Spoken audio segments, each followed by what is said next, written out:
भारतीय सनतकार रतन टाटा 86 बरस की उम्र में इंतकाल कर गए।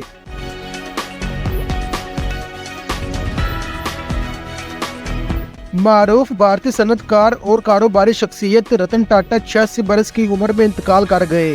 इससे कबल गैर मुल्की खबर रिसां एजेंसी का बताना था कि रतन टाटा मुंबई के एक अस्पताल की इंतहाई निगहदाश्त के वार्ड में दाखिल हैं।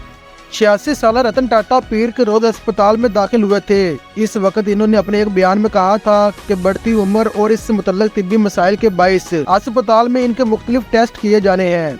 रतन टाटा के इंतकाल पर भारतीय वज़ीर-ए-आज़म नरेंद्र मोदी ने समाजी राब्ते की प्लेटफॉर्म एक्स पर अपने बयान में कहा कि रतन टाटा एक साहिब बसीरत कारोबारी शख्सियत और एक गैर मामूली इंसान थे।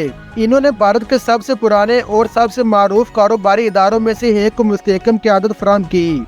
रतन टाटा भारत के सनती शोबे की एक जानी मानी शख्सियत थे। वो 1991 में गाड़ियों और स्टील की सनत से मुंसलिक टाटा ग्रुप के चेयरमैन बने और 2012 तक इस मनसब पर फाइज रहे।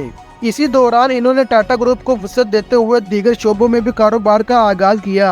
इन्हीं की क़यादत में टाटा मोटर ने एक ऐसी गाड़ी भी मुतारफ करवाई जिसे दुनिया की सस्ती तरीन गाड़ी कहा गया। 2012 में टाटा ग्रुप के चेयरमैन के ओहदे से सबकदोश होने के बाद इन्हें Tata Sons, Tata Industries, Tata Motors, Tata Steel और टाटा केमिकल्स का चेयरमैन एमिरेट्स बनाया गया था।